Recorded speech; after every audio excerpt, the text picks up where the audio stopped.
afternoon, ladies and gentlemen. I'm sure all of us, in fact, are waiting to hear Mr. Suresh Prabhu, the Minister for Railways, what all he has to say. And in the meanwhile, in fact, not to take much time, but only to put things in perspective, I stand here with a small brief presentation. In fact, there is so much happening on the Indian Railways today, incredibly transformation underway and a roadmap ahead, that even these 22 slides which have been prepared, in fact, do not cover all that has been happening. But I'd like to rush through all those and give you a perspective before the Minister joins us and we have a discussion on all those things. So this, as had already been mentioned in the budget speech of the Minister, we had some of the very tough times that we have seen during 2015 and 16. And for various factors, in fact, which were not within the control of the Indian Railways. In fact, we were totally and fully geared up when we were fixing for ourselves the targets during 2015-16 in that budget, in terms of the freight output and growth, and also in terms of the passenger growth. But obviously, many things happened during the year. As this low growth of core sectors has been talked about. The core sector, there are commodities like electricity, coal, steel, fuel, fertilizer, and cement. I mean, obviously, as you are all aware, that we are entirely dependent on some kind of a derived demand. If there is a growth in these sectors, in fact, the kind of demand for rail transportation also picks up, and that is where the Indian Railways stands with our all capabilities. We were capable of moving much larger volumes during last year when we set for ourselves certain targets of in million tons of freight rolling and also the passenger traffic. But the core sector growth has been tepid, so to say. I mean, I think finally when we look at the figures from April to February, compared with 5% growth that took place last year, this has been only 2.3%. And especially in the sectors, in fact, where we had the potential of transporting coal. Imported coals, our freight output was impacted very adversely on account of imported coal also, which did not come to the extent of roughly around 30 million tons that we used to move from the western coast back into the hinterlands in central India.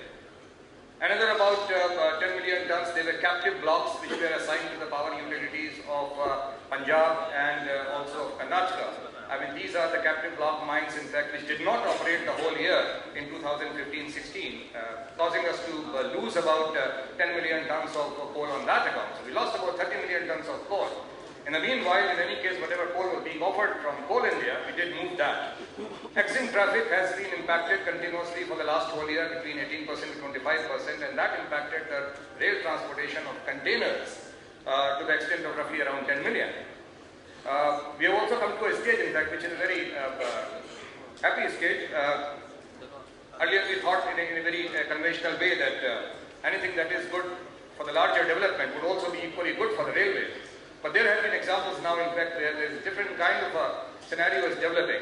We found that the FCI traffic of food grain that we used to move from the surplus states of Punjab and Haryana every year to the extent of roughly around 50 million tons was very adversely impacted primarily on account of decentralized procurement of food grains. So the MSP has to be given, decentralized procurement started, and we lost about 10 millions on that account because this traffic was not to move, and states were already procuring their own food grain. Next, despite the challenges, we did deliver on good performance on various parameters. It's already been mentioned, in fact, it's for the first time a very unusual kind of a budget, very incredible kind of a budget, which the Minister presented on 25th of February. It had an annexure. The budget speech and the budget document had an annexure which indicated and listed about 139 of the announcements which have been made last year during the budget and which had been completed and fulfilled. I mean, this is the kind of thing which we had also not seen on the railways anywhere. And then he kind of hitting the ground running immediately from first day onwards. In fact, we have done a couple of things which I'll be talking about. 90% is the operating ratio in 2015-16 in the revised estimates. Expected to be about 92% in 2016, 70. 2% in any case because of all the, we have to absorb the pay commission impact.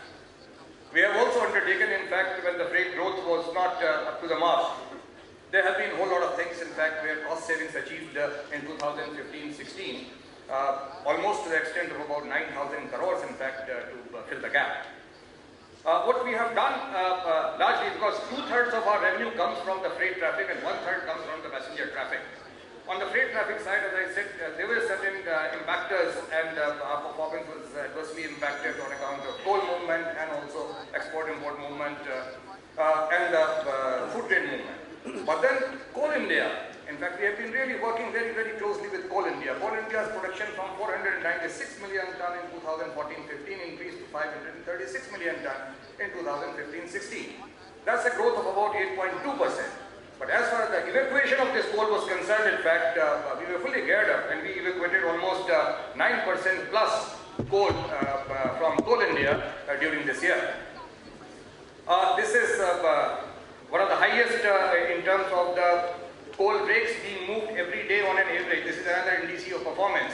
This has gone up to about 213 compared with about 194 rakes in the previous years. This was the highest ever, in fact, coal that was being moved. And this coal largely moves to the powerhouses.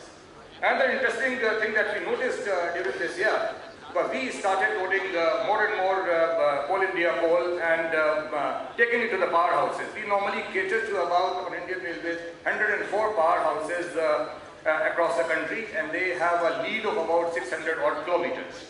So 600 kilometers, we move these coal rakes in and out on a daily basis from the central Indian collieries to the western powerhouses and to the central powerhouses, and bring these rakes back and again load them and again take them away. This was the condition that was going on, and then we had already visualized that there is some kind of an impact, so we should load more and more Coal India coal. There used to be situations of critical category of powerhouses having coal stocks with 7 days and less, and supercritical having coal stocks of 3 days and less in their power plants. This time, as on 31st of March, we had an unprecedented stock of 39 million tons in the powerhouses, inside the powerhouses, with a couple of utilities telling us not to push more coal, because this coal is stocked out of 104 powerhouses in about 60 powerhouses. This was more than 30 days of stock, anything between 30 days to 88 days.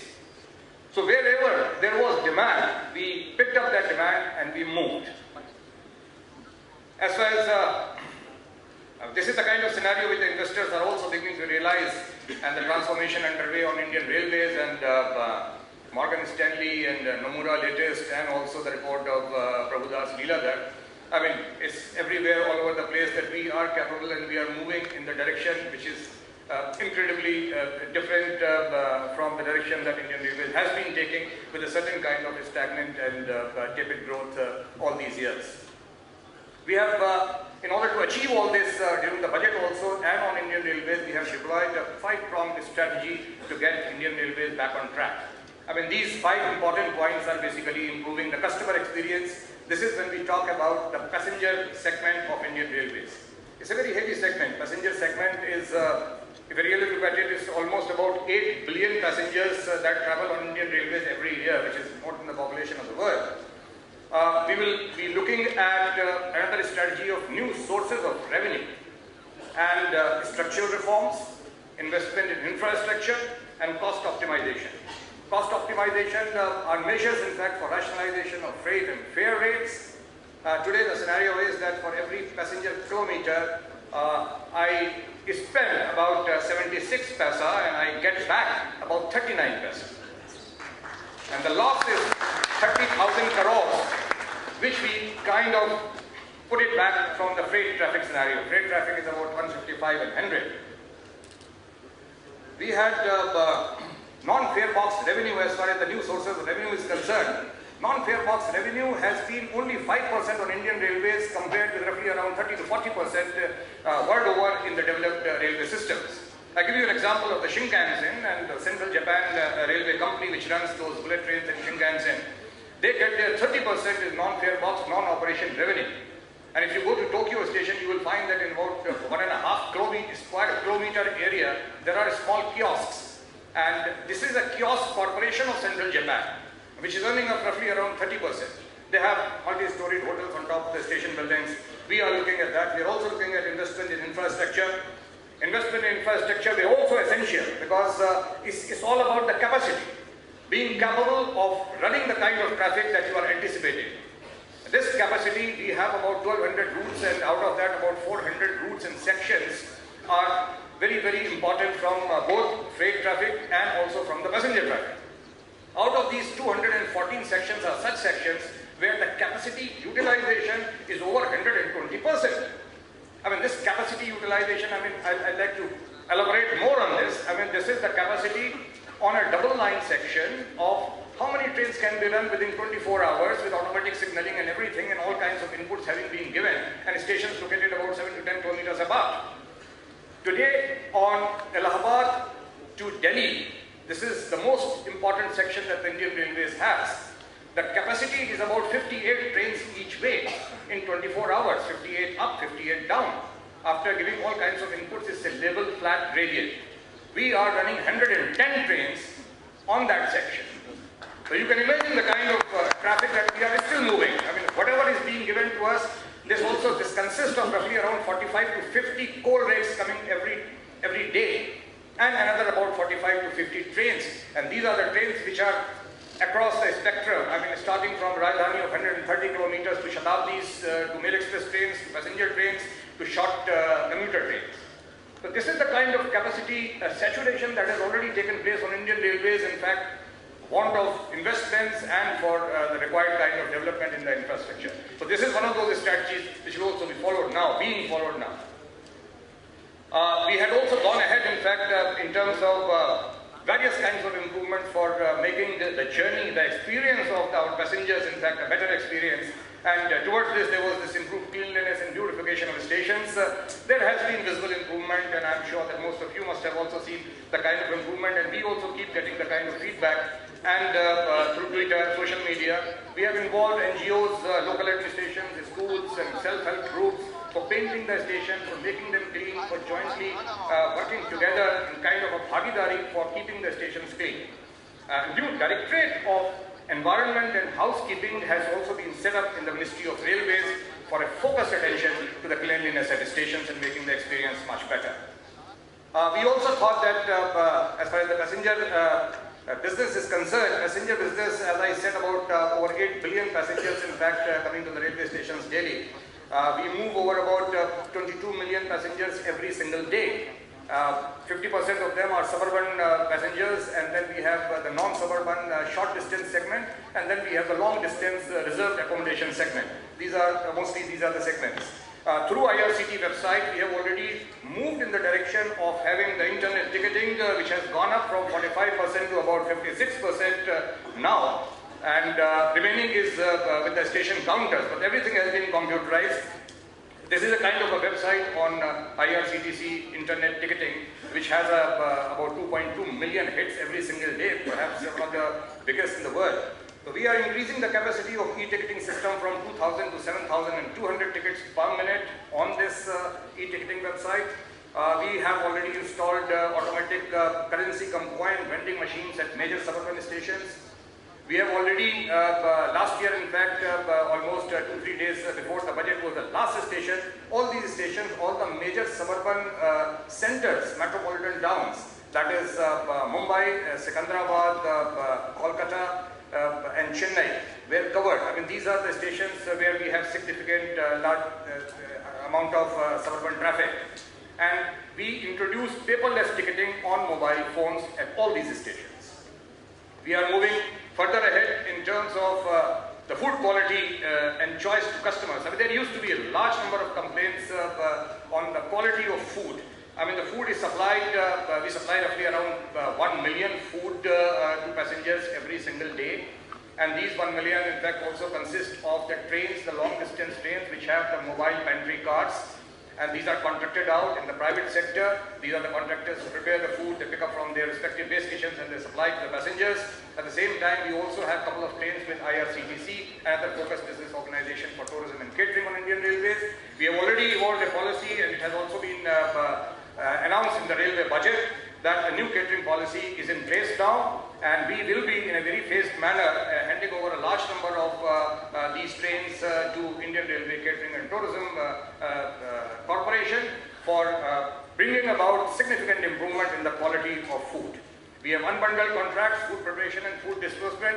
The whole concept is about developing about 15 to 20 new base kitchens en route, picking up the food from there and then supplying. We have the e-catering. In fact, you must have heard about that. In fact, e-catering we introduced last year at about 45 stations. Now, you can order your food. In fact, there are mobile numbers. You can also book it on the website while booking the ticket. And from the choices of the brands, in fact, all the famous renowned brands are already there. You will be supplied the food in train and on your berth. This number of 45 stations has already been increased to 408 stations, covering practically all A and A1 category stations on Indian Railway. These are all the major stations. We also, the Minister's direction about giving voice to customers.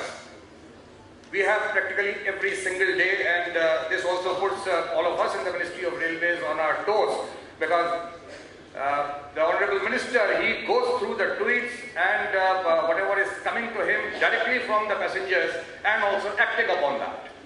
So we already have, in fact, roughly around 7,000 tweets that we get from the travelling public and passengers sitting on the stations about various things.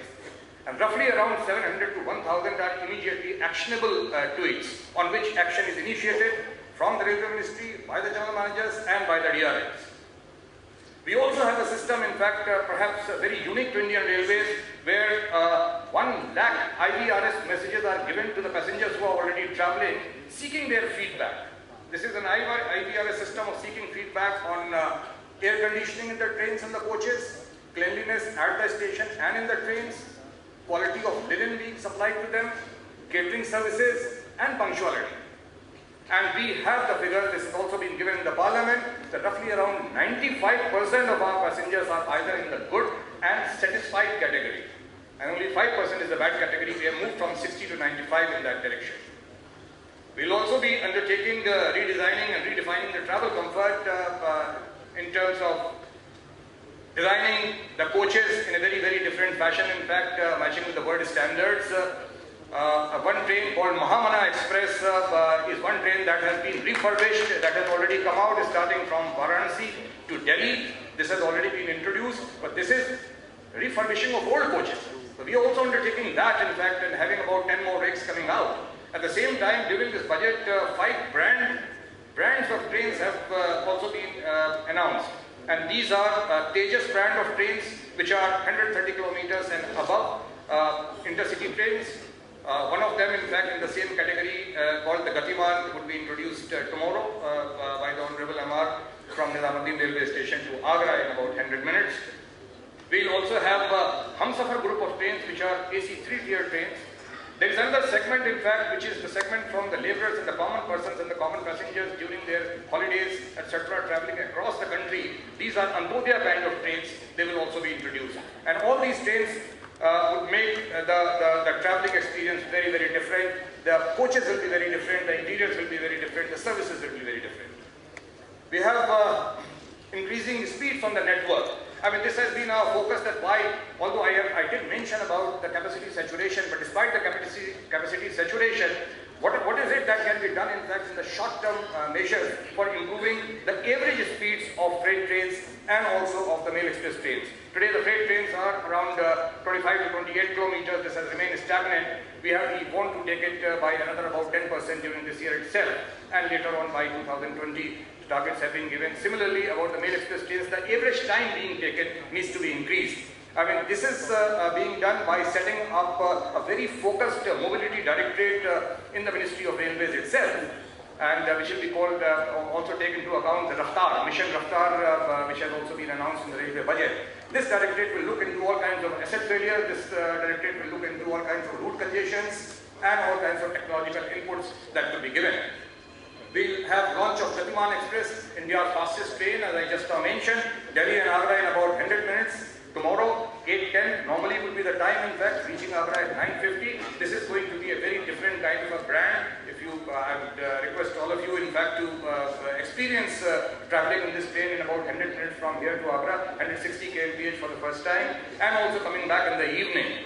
The entire catering and on-board services have been given very, very differently from the normal Shatabdi trains. IRCTC will be undertaking that entire gamut of activities. Tejas will be launched soon because the new rakes are under production at our coach factories, and these Tejas rakes will be coming out having a speed of about 200 kilometers, but we will be running these intercity trains which have been announced in the budget, 130 and plus, on different intercity routes. Other products such as Uday and Dulia will also be run at higher speeds and will also be available during the year. National High Speed Corporation, you have already heard about National High Speed Corporation, high speed rail link between Mumbai and Ahmedabad. Construction shall commence by end of 2017. This is one of our mega projects. We are also looking at exploiting the advertisement potential. Indian Railways has tremendous advertisement potential with roughly around 8 billion passengers. I mean, we can keep counting, in fact, the kind of eyeballs and the footfalls, and these are the passengers which are with us for about 8 to 10 hours every single day during the journey. I mean, this is the kind of potential, in fact, for any advertiser. It's a great potential. It has not been tapped as yet. So there is to be a focused attention on this, and we are estimating that our advertisement revenue would go up from the present to about 3 times during this year itself. Coming back on the freight traffic, which I had already indicated because of the tepid growth in different kind of sectors, we had the potential of moving any amount of traffic that was offered to us. We have again given ourselves very tough targets this year, and we have also mentioned in the budget, Minister has already announced that we will be expanding our freight basket and also undertaking a whole lot of other kind of things. I mean, this will really interest you because expanding the freight basket would mean that moving away from those 8 traditional commodities and looking at other traffic. If the imported coal doesn't come to us, we should not suffer on that account. If the decentralized procurement of food grain has started, we should be having some other traffic, in fact, waiting for us or trying to tap that. So we will be moving in that direction. We will be looking at automobiles, we will be looking at white goods, jute, paper, bamboo, bauxite, timber, soda, chemical, gypsum, stone chips, vegetable, fruits. About 45 such products where we feel that there would be volumes to be able to be moved by Indian Railways in a rake formation. Courier and parcel segment in any case would also be addressed. We have certain reforms like containers open to all except coal and ore. Container carrying various commodities was restricted up till now. This has been open to container operators. We not only have one container operator called Container Corporation, but 14 others also there. These are the private players. New policy on, we have already, after the budget on 25th of February, 4 policy reforms have already been undertaken. One is the new policy on coal merry-go-round systems. I mean, this is a merry-go-round system where for the pit head powerhouses, coal is picked up from the collieries, it is unloaded at the powerhouses, and the rake goes back again, picks up again coal, and then again unloads it. This is the kind of system which was not with the railways. This is with the NTPC, about 9 of them, but 4 more are coming. We are targeting even this merry-go-round system of movement of coal. In fact, very interestingly, when we worked out all the rates, and we found that we were in a position to get this traffic. We reduced our rates to about 47 rupees per ton for a distance of about 18 kilometers compared with 72 rupees on the roadways. And 55 rupees which the NTPC is incurring the kind of cost, in fact, per ton. So they will also be looking at us, in fact, and giving it to us. We would also be looking at various station developmental activities, 400 stations as is there is basis. Then cost optimization, which has been targeted absolutely reductions of rupees 1800 crores on electricity bill and 3300 crores on diesel bills. We have increased the capital expenditure by more than 100%. This is very, very significant, from 48,000 crores which we spent between 2009 and 14 to about 1 lakh crore 2015-16, and in 2016-17 1 lakh and 21,000 crores, mostly on doubling and capacity enhancement works. A very strong fleet of sanctioned projects has already been worked out. In the last budget, Honorable Minister had announced that 8,50,000 crores will be spent during the next 5 years on various infrastructure works. We already have 5,40,000 crores worth of works and projects already lined up and tied up. The pace of fiscal infrastructure has picked up dramatically and expected to increase further. We had completed about only 1,500 kilometers during 2009 and 2014 of new broad gauge lines getting commissioned. This has gone up to 2,500 during 15-16 and 2,800 during 16-17. Similarly, electrification from 1,100 in 9-14 to 2,000 in 16-17. One of the mega projects that you're all aware of is the dedicated freight corridor, and it has picked up momentum. North and south, tenders worth 24,000 crores have been awarded this year. All contracts to be almost awarded during the next few months. Target for commissioning is December 2019. This will bring about a paradigm shift in terms of having two dedicated freight lines on east-west and also the western side. One example is that the container train today runs with roughly around the 50 odd containers, and it's not double stack up to JNPT. This will be 4 times in one single train, because these will be the long trains and also double stack trains, long haul and heavy haul. There are various structural reforms that have been talked about in the budget. Rail Development Authority is coming, delegation of powers are being given, new models of participation with the state JVs. 26 MOUs have already been signed. Organizational structure is getting changed, and mission mode implementation in the Railway Ministry. And when we talk about another very important setup that is likely to come up very soon, is about Railway Planning and Investment Organization. Traditionally, there have been demand-based surveys, and then sanction of the works, and then there are location surveys and PET surveys, and then implementation and approval through the EBRs. This is going to change, and responsible for drafting number one, medium-term and long-term plan will be made by Railway Planning and Investment Organization, and also all kinds of other surveys and looking into the OD matrix for sanctioning a new project in the long-range decision support system. Organizational structure would enable cross-functional collaboration and facilities. A new directorate that has been set up is the Mobility Directorate under Chairman Railway Board, which is having directors and executive directors from all the fields. In fact, they are from the Civil Engineering Department, Mechanical Engineering Department, Traffic Directorate, and also the Signaling Directorate. They will all be looking towards a focused mission, focused area for the mobility, improvement in mobility. We have this project delivery, current economic and operation scenario requires, so therefore 7 new missions have been announced in the budget, which are mission 25 ton. We have taken some money from Coal India also. They are interested in looking at moving and buying 25 ton axle load new wagons, in fact, for moving the coal in respected identified circuits. We have mission base, mission zero accident. On the accident side, I would like to mention that we have just now closed 2015-16 with a record number of lowest ever number of accidents during the year, 21% reduction over last year during 2015-16. We have Mission Century, 100 sidings will be commissioned. These are all private sidings, and beyond bookkeeping, rolling out accrual and outcome-based opportunities across full organization in the next few years, and mission capacity utilization. I think I have taken enough time. Thank you very much for bearing with me.